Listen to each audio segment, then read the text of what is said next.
हवाई जहाज से उतरे थे सड़क पर। वो अलग बात है कि उस प्रदेश के मुख्यमंत्री उनके साथ नहीं बैठ पाए थे, लेकिन वो एक्सप्रेसवे जो बना था और आज भी जो उत्तर प्रदेश में बन रहे हैं वो उत्तर प्रदेश के बजट से बन रहे हैं। लेकिन दिल्ली की तरफ से कोई एक्सप्रेसवे अभी नहीं दिया गया है। न केवल इंफ्रास्ट्रक्चर में भेदभाव हुआ है, बल्कि हमें याद है कि प्रधानमंत्री जी ने बड़े पैमाने पे गांव गोद लिए थे। और सोचिए, अगर देश के प्रधान सांसद अगर किसी गांव को गोद ले लें और उस गांव की तस्वीर न बदले, तो शायद मैं नहीं समझता हूं कि किसी गांव की तस्वीर 10 साल में बदली होगी। मुझे वो गांव जिसको उन्होंने गोद लिया, जो प्रधानमंत्री जी की आदर्श योजना थी उसके तहत जो गोद लिया गया था गांव, वो 5 वर्ष पहले खूब शोर हुआ था कि बनारस शहर की तरह डोमरी में चमचमाने लगेगा एक गांव। हकीकत में कुछ नहीं हुआ। उसकी दुर्दशा वैसी की वैसी है, जैसे था गांव वैसे ही का वैसा है। टूटी सड़कें, कच्ची पगडंडियां, उखड़े और टूटे हुए ईंट के खंजे, बदहाल हैंडपंप, पावरलूम और पंखे के जाली के कारखाने को आखिर कब तक रफ्तार मिलेगी जो उस गांव में काम होता था, लोग करते थे। खाली पड़े रसोई गैस के सिलेंडर, अंधाधुंध बिजली कटौती के बीच इस गांव के लोगों को हर सुबह मजदूरी की कभी ना खत्म होने वाली तलाश आखिर कब पूरी होगी। तो सोचिए, एक गांव की तस्वीर ये है। जो गांव कभी गोद लिया गया था, उस गांव की भी तस्वीर नहीं सुधर पाई है। जो भाजपा के स्मार्ट सिटी के झूठे सपने में गांव के लिए कोई जगह नहीं है। अपने गांव गोद लेने की जो बात कही थी, क्या वो भी जुमला था अध्यक्ष जी? पता नहीं जिस गांव को गोद लिया था उसका नाम भी किसी को याद है कि नहीं।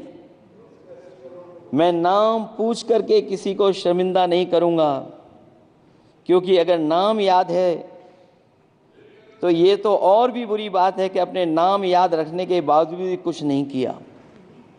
जिसे गोद लिया जाता है उसे अनाथ बनाकर छोड़ देना अच्छी बात नहीं है। और अगर तस्वीर अध्यक्ष महोदय बदली हो 10 साल में उन तमाम गोद लिए हुए गांवों की, तो मैं सत्ता पक्ष के लोगों से कहूंगा जरूर इस सदन में बात रखें, जरूर बताएं आप। जो बात कभी अध्यक्ष महोदय कास्ट सेंसस की उठी थी, हम उस कास्ट सेंसस के पक्ष में हैं कि बिना कास्ट सेंसस के सामाजिक न्याय संभव नहीं है। सबको हक दिला पाना मुश्किल है। अध्यक्ष महोदय, राष्ट्रपति जी के अभिभाषण में अग्निवीर को लेकर के जो चिंता विपक्ष की थी और देश के नौजवानों की थी, वो चिंता वैसी की वैसी बनी है। अध्यक्ष महोदय, मैं ये कहना चाहता हूँ, मैं खुद मिलिट्री स्कूल से पढ़ा हूँ। मेरे साथ के बहुत बड़े पैमाने पे लोग फौज में। मैंने समय समय पे जो मेरे साथ पढ़े जो सीनियर थे उनसे भी जानकारी हासिल की है। बड़े बड़े ऑफिसर से मैंने पूछा है, वो शायद आपको न बता पाएं, लेकिन दबी जुबान में उन्होंने कहा है कि देश की सुरक्षा के साथ अग्निवीर जैसी व्यवस्था लागू करने से समझौता हो रहा है। अध्यक्ष महोदय, किसी भी देश की सबसे बड़ी प्राथमिकता अगर कोई है तो वो देश की सीमाओं की सुरक्षा है। अग्निवीर जैसी व्यवस्था से कभी संभव नहीं है। अध्यक्ष महोदय, हम अग्निवीर व्यवस्था को कभी स्वीकार नहीं कर सकते हैं। आज नहीं कल, कल नहीं बाद में, जब कभी भी सत्ता में इंडिया गठबंधन आएगा, अग्निवीर व्यवस्था हमेशा हमेशा के लिए खत्म हो जाएगी।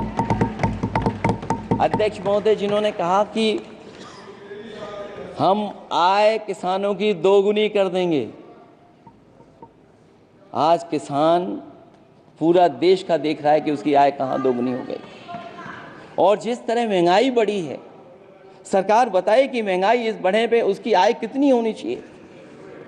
और जो इंफ्रास्ट्रक्चर की बड़ी बड़ी बातें की गई थी कि एमएसपी लागू करने के लिए एग्रीकल्चर सेक्टर का इंफ्रास्ट्रक्चर तैयार होगा।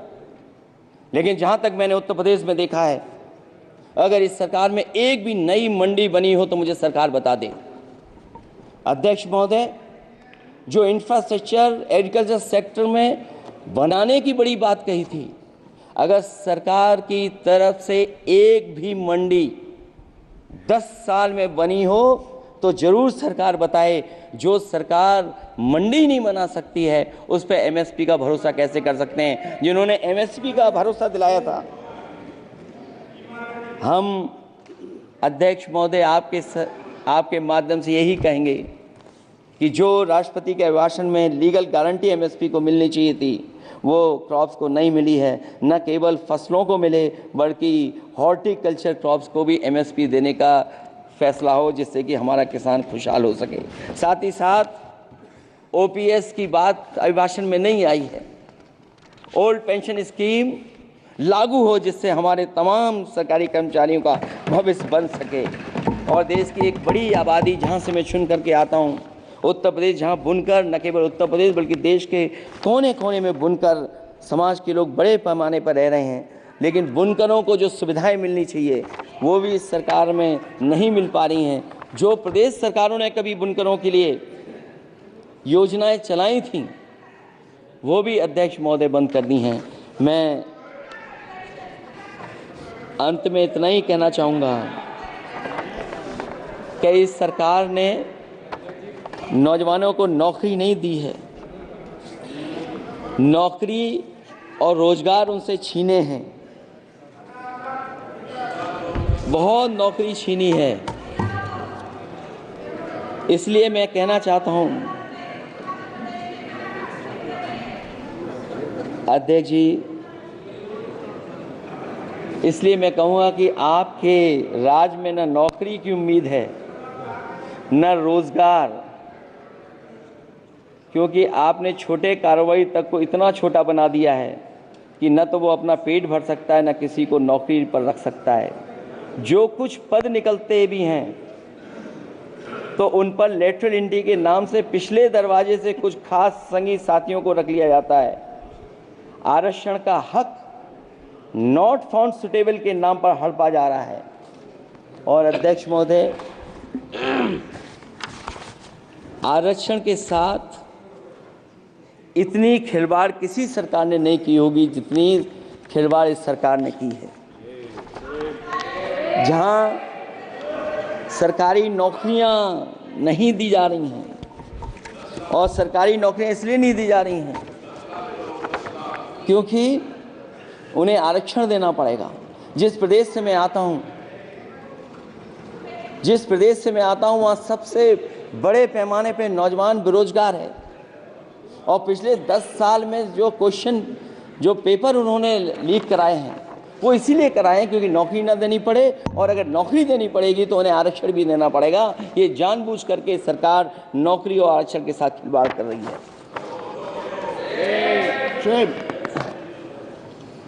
मैं अध्यक्ष महोदय अंत में इतना ही कहना चाहता हूं, आशा है ये सरकार तब तक चलेगी तब तक उसके केंद्र में इस देश का हर एक गरीब, शोषित, वंचित, पीड़ित, पिछड़ा, दलित, अल्पसंख्यक, आदिवासी, महिला, युवा, छोटा कारोबारी, ईमानदार, नौकरी पेशा, आम आदमी और कर्मचारी अधिकारी, मजदूर और किसान होगा, ना कि धनवान होगा। और शासन के आधार पर संविधान होगा। वह जुमलों की जगह सच में महंगाई, बेरोजगारी, भ्रष्टाचार, गरीबी, भुखमरी, सांप्रदायिक हिंसा, दलित व महिला उत्पीड़न, सामाजिक अन्याय जैसे मूलभूत मुद्दों का समाधान होगा। और भोजन, बिजली, पानी, दवाई, पढ़ाई जैसी बुनियादी ज़रूरतों के लिए कागजी योजनाओं की जगह सच में इंतज़ाम होगा। मैं एक बार फिर उत्तर प्रदेश की समझदार जनता द्वारा सबसे बड़ी पार्टी चुने जाने के साथ साथ इंडिया गठबंधन समाजवादी पार्टी और कांग्रेस को सबसे ज़्यादा सीटें जिताई, उसके लिए मैं उत्तर प्रदेश की जनता का बहुत बहुत धन्यवाद और आभार भी प्रकट करूँगा। मुझे उम्मीद है कि अगली बार जब राष्ट्रपति जी का अभिभाषण हो वो सरकारी भाषण ना हो, सच्चाई के साथ सरकार अपनी बातें रखें। इन्हीं शब्दों के साथ अध्यक्ष महोदय मैं आपका बहुत बहुत धन्यवाद देता हूँ। Very good. में समाधान निकालने की कंक्रीट योजना नहीं दिखाई पड़ी मुझे। Can you keep quiet?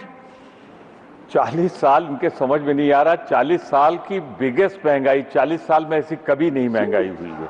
आपका तो 10 ही साल है। I will not tolerate. मैं सिर्फ इतना कहना चाहता हूं, अब जीत हार की बात हो तो इसी सदन में आखिरी दिन नारा लगा था, अब की बार 400 पार, रह गए 240 पे, बहुमत के लिए चाहिए 272। अब बैसाखी के सहारे या अपने सहयोगी दलों के सहारे सरकार बनाई जाए और आप खुश हैं तो कोई बात नहीं, पर 400 का क्या हुआ इसका जवाब मैं चाहूँगा, और क्यों हुआ इस पर आप विचार करिए। मैं इतना जरूर करना चाहता हूँ कि ये बैसाखी पे चलने वाली सरकार है और इनकी भविष्यवाणी गलत हुई। उसी तरह मानवर 38 ईयर्स की सबसे बड़ी बेरोजगारी आज देश झेल रहा है, और उसका कोई भी इसमें समाधान निकालने का मुझे कोई योजना नहीं दिखाई पड़ी। अगर हो तो बता देंगे। मानवर, अगर हृदय होगा, जिन लोगों ने देखा होगा एक महिला के साथ बलात्कार सड़क पर, उसके बेटे को उसी के सामने गोली मार देने का, तो मैं जिक्र मणिपुर का कर रहा हूं। मणिपुर के बारे में पूरी खामोशी है। कोई ऐसा नहीं लग रहा है कि एक संवेदनशील राज्य जो सीमा पर है उसके बारे में कोई मान्यवर, प्लीज मान्यवर, have you not understood what I said? धन्यवाद। I will not accept this side or that side interrupting any speaker. And please have it from me both sides. If anyone would create some kind of a disturbance or disruption, he'll be forcing my hands. You don't have to make your presence when someone else is speaking from this side or that side. Bear this in mind. Please continue. धन्यवाद। मानवर, इसमें इसका भी जिक्र नहीं है। बहुत दृढ़ता से कहता हूं और मजबूती से कहता हूं कि शर्मनाक अध्याय है। हमारे 21 सैनिकों को शहीद कर दिया गया लद्दाख में, उसको हम कैसे वापस लेंगे उसका कोई तस्करा, कोई जिक्र इस अभिभाषण में नहीं है। मान्यवर, अपनी बात कहने के लिए मैं चाहता हूं कि कुछ याद दिला दूं बीती हुई बातें, जो वायदे थे। अब उनको तो मैं कहूंगा कि झूठ हैं, ना लगे अच्छा तो विश्वासघात मान लीजिएगा, और वो भी ना अच्छा लगे आपको तो धोखा मान लीजिएगा, जो भारत की जनता के साथ इस सरकार ने किया। मान्यवर, You will have your turn. Sir, I am here to take note of it. Their leader will speak. After some time, your leader will speak. Do you want this chaos? Why don't you get the message loud and clear? Please, both sides have to help me. I will take very strong view either side. Sir, Continue. Modi ji के Again, look at Jairam Ramesh, incorrigible. Something wrong with you. इनकरेजिबल। Sir, there's a problem with you. It's a chronic ailment for which diagnosis is needed. मान्यवर, पिछले 10 साल में मोदी सरकार में जो वायदे थे, जो किए थे जनता से, उनको तो याद कर लें, और बिना उनको याद किए मैं अपनी बात कह नहीं पाऊंगा। पहला वायदा था इस देश की जनता के साथ कि जितना काला धन सरकारों में पिछली विदेशों में जमा है मैं उसे ले आऊंगा, और 15-15 लाख रुपए सबको दूंगा। ये पहला वादा था इनका। मैं सिर्फ ये कहना चाहता हूं, मुझे तो नहीं मिला, इधर बैठे लोगों को नहीं मिला है, अब उनको मिल गया हो तो मुझे कोई शिकायत नहीं है, लेकिन ये एक वायदा था जो जनता के साथ कहा गया था और विश्वासघात हुआ, पूरा नहीं हुआ। विश्वासघात शब्द पूरी तरह पार्लियामेंट्री है।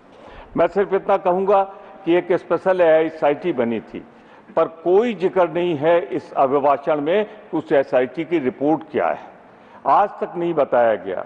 मनोहर, दूसरा इनका सबसे बड़ा वायदा था, धोखा था जनता के साथ, खासतौर से बेरोजगार नौजवानों के साथ, कि हर साल 2 करोड़ नौकरियां मिलेंगी। मानवर, सच्चाई ये है कि पिछले 7 सालों में मैन्युफैक्चरिंग में 54 लाख नौकरियां कम हुई हैं। 10 सालों में 2.5 करोड़ एमएसएमई बंद हुए हैं, जो सूक्ष्म लघु उद्योग थे। मानवर, तीसरा इनका वायदा था, पेट्रोल डीजल की कीमत कम करूंगा। ये भी जनता को छला गया, विश्वासघात किया गया। सच्चाई तो यह है कि पेट्रोल डीजल की कीमतों में बढ़ा है और दुनिया के बाजार में कच्चे तेल का दाम कम हुआ, उसके बाद भी ये बढ़ाते चले गए। अब मजबूरी थी, कुछ अपने दोस्तों यारों का, सबका है। ऑब्जेक्शनेबल, नो प्रमोद जी, जो आप कह रहे हैं आप खुद चिंतन कीजिए, कितना गलत कह रहे हैं ना। दोस्तों, this will not go on record. If you have proof, if you have fact, the senior leadership is here. I think you should replace. One second, Jairam Ramesh. You are so intelligent, so gifted, so talented. You should immediately come and take seat in place of Mr. Khadge. Because by and large you are doing his job. सब मेरा time का ध्यान रखिएगा, मेरे time का। खड़गे जी, आप सोचिए, खड़गे जी, खड़गे जी। Don't bring that Varnashram. क्या? Still in your mind that Varna system is there. That's why you are calling Ramesh is a very intelligent, very that, and I am dull, so that No, he no, should no, be no, replaced. no. One second. बैठिए खड़गे जी, खड़गे जी, खड़गे, बैठिए, बैठिए, एक बार बैठिए। खड़गे जी, खड़गे जी, मैं एक सेकंड प्लीज। नहीं, सुनिए, एक बात सुनिए। खड़गे जी, आप मेरी बात को नहीं समझ पाए। जितना मैं आपका आदर करता हूं, उसका एक अंश भी आप मेरे लिए करेंगे दिल को टटोल कर, तो आपको महसूस होगा। मैंने कहा क्या है? मैंने ये कहा है कि जब, सुन तो नहीं रहे आप, जब प्रथम पंक्ति के अंदर आप जैसा व्यक्तित्व है, 56 साल का अनुभव है, उनको भी हर कदम के ऊपर जयराम रमेश टिक्का टिप्पणी करके मदद करना चाहते हैं। अभी देखिए, अभी देखिए, अभी देखिए, अभी देखिए, एक प्रॉब्लम है, एक प्रॉब्लम है जिसको आपको सोल्व करना है। आपको मैंने बहुत अनुरोध किया है। क्यों ऐसी बात करके कंट्रोवर्सी? देखिए, मेरे को बनाने वाले यहाँ बैठे हैं, श्रीमती सोनिया गांधी जी। ना रमेश बना सकता है, ना आप बना सकते हैं, जनता ने मुझे बनाया। खड़गे जी, खड़गे जी, मैं उस स्तर पर नहीं आना चाहता। मेरी बात को ध्यान से सुनिए, मेरी बात को ध्यान से सुनिए। नहीं, सुनिए, सुनिए, सुनिए, सुनिए, नहीं, बैठिए, बैठिए। You cannot every time run down the chair. You cannot every time show disrespect to the chair. आप अचानक खड़े होते हैं और कुछ भी कह देते हैं, मेरी बात को समझते भी नहीं है। Never in the history of this country, never Khadge ji, in the history of parliamentary democracy and Rajya Sabha proceedings, there has been such disregard of the chair as from you. You are forcing me, and I have said so on a number of occasions. You take it in a manner which is wrong. Time for you to reflect.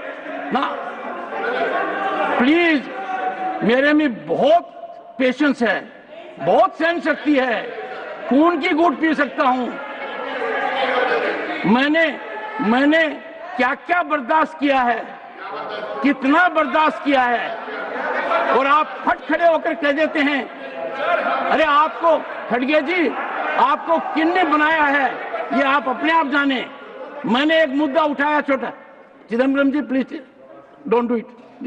मैंने जो मुद्दा उठाया कैसे आपने twist किया, अंदाजा लगाइए। मेरे को भी पीड़ा होती है इतने सी। No again there is a 24/7 functional person. और ऐसा नहीं है खड़गे जी, इतने मौके आए हैं जब आपकी प्रतिष्ठा को कितना बड़ा धक्का पीछे से लगा है मैंने देखा है। मैंने आपकी प्रतिष्ठा को बचाने की कोशिश की है और आप मुझे लांछित कर रहे हैं। कल का दिन कितना भयानक था, आपने रिग्रेट एक्सप्रेस कर दी, अच्छी थी। सर ऐसा मत कीजिए, मैं सिंपल आदमी हूं, झुककर चलता हूं, जितना झुक सकता हूं झुकना चाहता हूं। कोई कहे मैं ज्यादा झुकता हूं, ठीक बात है, पर ऐसा नहीं होना चाहिए। Please Pramod ji continue and I would appreciate you confirm to facts please continue. मैं सिर्फ इतना कहना चाहता हूं, बहुत ही विनम्रता के साथ कि जो समय इसमें चला गया उसका ध्यान रखिएगा। मानवर, मैं सिर्फ ये कहना चाहता हूं, चौथा विश्वासघात गंगा मैया के साथ किया गया। चौथा विश्वासघात गंगा मैया से किया गया। मानिए, मैं आपसे एक विनम्रता पूर्वक आग्रह करूंगा कि कहा था जब वाराणसी गए थे तो मैं ना आया हूं, ना मुझे किसी ने बुलाया है, मैं गंगा मैया ने बुलाया इसलिए मैं आया हूं। मानवर, नमामि गंगे परियोजना मई 2014 में घोषित हुई। प्लीज बीच में ना बोले प्लीज। जी आप बड़ी सीनियर मेंबर है, प्लीज आप बोले, आपका समय जा रहा है माननीय तिवारी, आपका समय। गंगा मैया ने मुझे बुलाया है, मैंने नहीं, मोदी जी ने सिर्फ कहा। आप इधर देखें और आपकी बात ही रिकॉर्ड पे जा रही, किसी और की बात नहीं। ठीक है। मनमन, नमामि गंगा परियोजना की घोषणा मई 2014 में की गई थी। उसमें 2019 का टारगेट था, 2024 चल रहा है, लेकिन इस साल के अंत तक सिर्फ 33% सीवेज ट्रीटमेंट हुआ है। पांचवां विश्वासघात, इंफ्रास्ट्रक्चर के प्रोजेक्ट को जल्द से जल्द जमीन पर उतारना। मनवर, आज भी 18 से 21 सेंट्रल सेक्टर प्रोजेक्ट में से 8 से 31 प्रोजेक्ट देरी से चल रहे हैं। इनमें 5,17,000 करोड़ के कास्ट ओवररन हुई। छठा विश्वासघात देश की जनता के साथ कि किसानों की आय दुगुनी हो जाएगी अगर मैं आ गया तो। जी,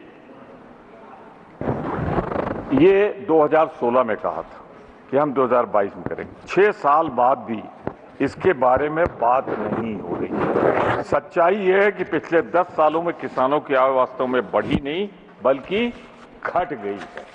इनपुट ज्यादा हो गया है और कास्ट ऑफ द जो फसल होती है उसकी कम हो गई है। मनवर, 7वां सबसे बड़ा विश्वासघात देश की जनता के साथ जब नोटबंदी हुई थी। गोवा में बोलते हुए मोदी जी ने कहा था, मित्रों मुझे सिर्फ 50 दिन दे दो, उसके बाद अगर मेरी कोई कमी रह जाए तो आप जिस चौराहे पर कहोगे मैं वहां खड़ा होकर देश जो सजा देगा उसको स्वीकार करूंगा। 50 दिन तो छोड़िए, आज 8 साल बीत गए हैं। न नोटबंदी में जो फैसला लिया था, जो वादा था, वो नहीं पूरा हुआ। न काला धन सामने आया, न भ्रष्टाचार और न आतंकवाद पे रोक लगी। सच्चाई तो ये है, काला धन जो था उसे वाइट कर दिया गया कुछ खास लोगों का। आठवां विश्वासघात जो हुआ, बुलेट ट्रेन का, अहमदाबाद से मुंबई चलेगी। मनवर, वो आज भी सपना है और पूरा होने नहीं जा रहा। 9वां झूठ जिसे मैं विश्वासघात कहूंगा, सभी किसानों को पीएम किसान फंड, किसी को किसान फंड नहीं दिया गया। अभी बहुत बड़ी संख्या में एक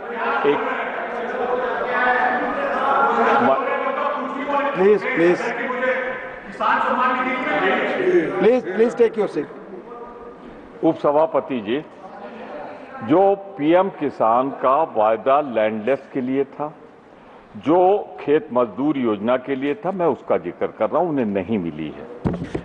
और 10वां सबसे बड़ा विश्वासघात देश की जनता के साथ 10 साल में आर्थिक अपराधी जो देश छोड़ के भाग गए हम उनको ले आएंगे। मानवर, आज की तारीख में क्या ये हो पाया? आज भी मोदी जी वही हैं। मैं दूसरे मोदी का जिक्र कर रहा हूं, ललित मोदी का। मानवर, क्या जो लोग गए थे तीनों चारों भाग के, कोई उसमें से लौटा? मैं आपसे विनम्रता पूर्वक के कहना चाहता हूं कि इस पूरे राष्ट्रपति के भाषण में इसका कोई जिक्र नहीं है और न कोई इरादा दर्शाया गया है।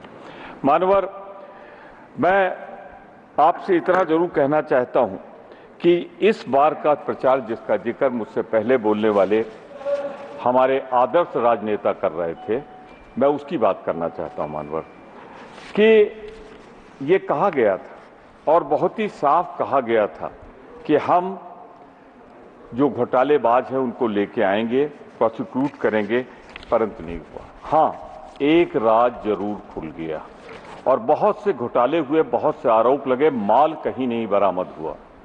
पहली बार सुप्रीम कोर्ट को मैं धन्यवाद देता हूं कि उन्होंने इलेक्टोरल बॉन्ड पे जो कहा था वो कर दिखाया और 7,000 करोड़ माल बरामद हुआ। और जो बरामद हुआ इस पे काम दो, धंधा दो, चंदा लो, एक चीज।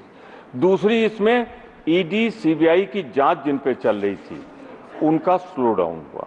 तीसरा सबसे बड़ा बात मैं आपसे कहना चाहता हूं, देश की आजादी के बाद ये 7,000 करोड़ का घोटाला सबसे बड़ा घोटाला है जिसमें माल बरामद हुआ है भाजपा के अकाउंट में, और मैं ऑथेंटिकेट कर दूंगा।